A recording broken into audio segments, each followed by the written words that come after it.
Kasama dito sina Brigadier General Danny Lim ng Scout Rangers at Colonel Ariel Querubin ng Marines, parehong idinadawit sa umano'y nabigong kudeta. They were asking me why I, as chairman of the Defense Committee of the Senate, was not conducting an investigation of the 4 generals mentioned in the Garcia tapes. Kasama raw si Lim at Querubin sa mga miyembro ng Young Officers Union na nakipagkita kay Biazon a 2 ng Hulyo 2005, 5 araw matapos aminin ng Pangulo ang umano'y pakikipag-usap niya sa isang COMELEC official. Nagbanta raw ang YOU na magmamass leave sila kapag di inimbestigahan ang umano'y paggamit sa militar para mandaya noong eleksyon.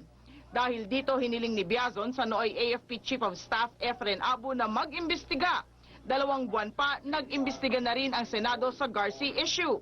Nanindigan naman si Biazon na walang nilabag na batas o patakaran ng militar si Lim at Querubin nang hilingin nila ang investigasyon. They were not trying to instigate anything. It was just simply a statement of dismay on the fact that nothing was being done in relation to the mention of 4 generals.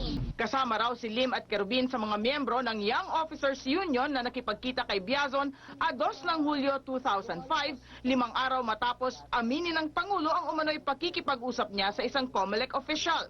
Nagbanta raw ang YOU na magmamass leave sila kapag di inimbestigahan ang umano'y paggamit sa militar para mandaya noong eleksyon. Dahil dito hiniling ni Biazon sa nooy AFP Chief of Staff Efren Abu na mag-imbestiga. 2 buwan pa, nag-imbestiga na rin ang Senado sa Garcia issue. Nanindigan naman si Biazon na walang nilabag na batas o patakaran ng militar si Lim at Querubin nang hilingin nila ang investigasyon. They were not trying to instigate anything. It was just simply a statement of dismay on the fact that nothing was being done in relation to the mention of 4 generals. Nagbanta raw ang YOU na magmamass leave sila kapag di inimbestigahan ang umano'y paggamit sa militar para mandaya noong eleksyon. Dahil dito hiniling ni Biazon sa nooy AFP Chief of Staff Efren Abu na mag-imbestiga. 2 buwan pa, nag-imbestiga na rin ang Senado sa Garcia issue. Nanindigan naman si Biazon na walang nilabag na batas o patakaran ng militar si Lim at Querubin nang hilingin nila ang investigasyon. They were not trying to instigate anything. It was just simply